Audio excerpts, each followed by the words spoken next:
ఈరోజు వీళ్ళకు జనం కనబడుతున్నారు. ఈరోజు వీళ్లకు ఏం జరుగుతుందో తెలుస్తున్నది, జనంలోకి పోతుండబట్టి, ఓడిపోయింది కాబట్టి. లేకపోతే కండ్లు నెత్తికెక్కి కూర్చుండే ఇంతకుముందు. రైతుల కష్టాలేంటి, ప్రజల కష్టాలేంటి అని 10 సంవత్సరాల కాలంలో 300 కోట్ల రూపాయలు పెడితే 30 టీఎంసీలు నల్గొండ జిల్లాకు వచ్చేది.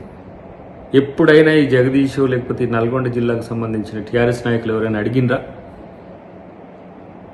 ఎందుకు ఇవాళ మేము టన్నెల్ రిపేర్ చేస్తుంటే అక్కడ ఒక ప్రమాదం జరిగితే కూడా ఎలాంటి ప్రకటనలు చేసిరో చూసినాం.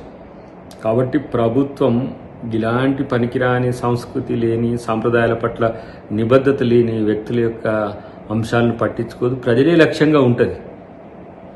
ఇక కేసీఆర్ మళ్ళీ నల్లికుట్ల ముచ్చట్లు చేసిపోయింది కథం. మళ్ళీ ఎప్పుడు వస్తుందో నాయన తెలియదు. కానీ ఇలాంటి రాజకీయ కుసంస్కారానికి తెరలేపితే అది ప్రజలు కూడా గమనిస్తున్నారనే విషయం. ఇప్పటికే మిమ్మల్ని ఆల్మోస్ట్ ఆల్ పాతాళంలోకి దొక్కిండ్రు. ఎంపీ లేదు, ఎంపీలు గెలవలేదు, ఎమ్మెల్సీల పోటీ లేదు.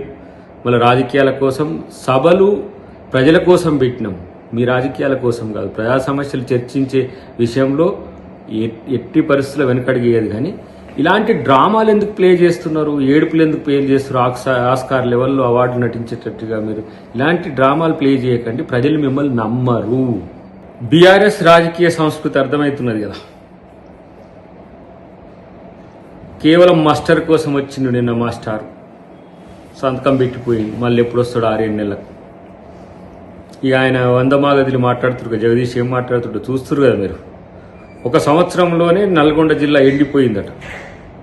మరి ఎస్ఎల్బీసీ 10 సంవత్సరాల పాటు కంప్లీట్ చేయకుండా ఎక్కడ మీరు ఏం చేసిండ్రు?